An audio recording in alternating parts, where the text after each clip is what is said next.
ಏನು ಗುರು, ಬೆಂಗಳೂರು ಯಶವಂತಪುರ ರೈಲ್ವೆ ಸ್ಟೇಷನಲ್ಲಿ ಆ ರೈಲ್ವೆ ಪ್ಲಾಟ್ಫಾರ್ಮಿಂದ ಹೊರಕ್ಕೆ ಬರೋಕ್ಕೆ ಅರ್ಧ ಗಂಟೆ ಆಯಿತು. ಜನ ರಶ್ಶು.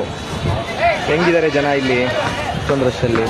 ಅಲ್ಲ, ಎಲ್ಲ ತಗೊಂಬಂದು ಬೆಂಗಳೂರಿಗೆ ತುಂಬಿ ಅಭಿವೃದ್ಧಿ ಅಂತ ಹೇಳ್ತಾ ಇದ್ದೀರಲ್ಲ, ನಿಜವಾಗಿಯೂ ನಾವು ಅಭಿವೃದ್ಧಿ ಆಗ್ತಾ ಇದ್ದೀವಾ, ಅಧಪತನ ಆಗ್ತಾ ಇದ್ದೀವಾ? ಸ್ವಲ್ಪ ಯೋಚನೆ ಮಾಡಿ. ಇಲ್ಲಿಗೆ ಏನು ಕೊಟ್ಟರು ಅದೇನೋ ಬಕಾಸುರನ ಒಟ್ಟಿಗೆ ಅರಕಾಸ್ ಮಜ್ಜಿಗೆ ಅನ್ನುತ್ತಲ್ಲ, ಹಂಗಾಗ್ತಾ ಇದೆ.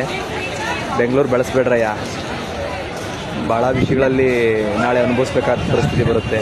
ಬೆಂಗಳೂರಿಗೆ ಬರ್ತಿರೋರು ಕೂಡ ನಮ್ಮ ಹಳ್ಳಿಗಳಲ್ಲಿ ಏನಾರು ಒಂದು ಮಾಡೋ ಅಂಥ ಕೆಲಸ ಮಾಡ್ಕೊಳ್ಳೋಣ. ಆ ರೀತಿ ಸಿಸ್ಟಮ್ ಬೇಕು ಅಂದರೆ ವಿಚಾರಗಳಿಗೆ ಓಟ್ ಹಾಕ್ರಿ, ವಿಚಾರಗಳನ್ನು ನೋಡಿ. ನಿಮ್ಮನ್ನು ಇದೇ ಪೊಲ್ಯೂಷನ್ನಲ್ಲಿ ನೋಡಿರಿ, ವರ್ಕ್ ಫ್ರಮ್ ಹೋಮ್ ಅಂತಿತ್ತು, ಅದನ್ನು ಕೂಡ ಈಗ ತೆಗೆದಾಕ್ತಾ ಇದ್ದಾರೆ. ಎಲ್ಲರೂ ಬನ್ನಿ ಬೆಂಗಳೂರಿಗೆ ಅಂತಾರೆ. ಅಲ್ಲ, ಅಲ್ಲೇ ಮನೆ ಕೂತ್ಕೊಂಡು ಮಾಡೋಂಥ ಕೆಲಸನ ಇಲ್ಲಿ ವರ್ಕ್ ಫ್ರಮ್ ಹೋಮ್ ಇದ್ದಿದ್ದನ್ನು ಮತ್ತೆ ತೆಗೆದಾಕಿ ಇಲ್ಲಿ ಏನು ಮಾಡೋಕೆ ಕೊಟ್ಟಿದ್ದಾರೆ? ಕರೋನಾ ಬಂದಮೇಲೆ ಪಾಠ ಕಲಿಸ್ತು, ಆದರೂ ಕೂಡ ಗೊತ್ತಾಗ್ತಾ ಇಲ್ಲ. ಮೇಲೂ ಜನ, ಕೆಳಗೂ ಜನ, ಅಲ್ಲಿ ಮೆಟ್ರೋದಾಗೂ ಜನ, ಎಲ್ಲ ತಕ್ಕಲೂ ಜನನ ಚೆನ್ನಾಗಿ ಯೂಸ್ ಮಾಡ್ಕೊತ ಇದ್ದಾರಲ್ವ? ಮಿಸ್ಯೂಸ್ ಅಲ್ಲ, ಚೆನ್ನಾಗಿ ಯೂಸ್ ಮಾಡ್ಕೊತಿದ್ದಾರೆ. ಜನ ಬೇಕು, ಈ ಬೆಂಗಳೂರಿಗೆ ಜನ ಬೇಕು. ಬೆಂಗಳೂರಿಗೆ ಯಾಕೆ ಜನ ಬೇಕು? ಅಲ್ಲೊಂದೇನೋ ಬಿಸ್ನೆಸ್ ಇದೆ. ಯೋಚನೆ ಮಾಡಿ. ಇದನ್ನೆಲ್ಲ ನಿಮಗೆ ವಾಯುಮಾಲಿನ್ಯ ಆದರೂ ಓಕೆ, ನಿಮಗೆ ನೀವು ಓಡಾಡೋಕ್ಕೆ ಕೂಡ ತೊಂದರೆ ಆದರೂ ಓಕೆ, ಎಲ್ಲದಕ್ಕೂ ತೊಂದರೆ ಆದರೂ ಓಕೆ.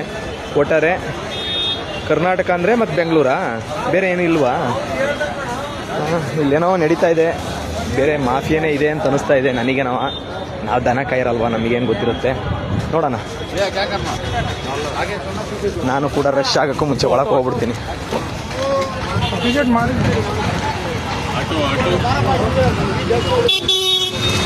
ಬೆಂಗಳೂರಲ್ಲಿ ವೆಹಿಕಲ್ ಓಡಾಡೋಕ್ಕೆ ರಶ್ಶು ಅಂತ ಅಂದ್ಕೊಂಡಿದ್ದೆ.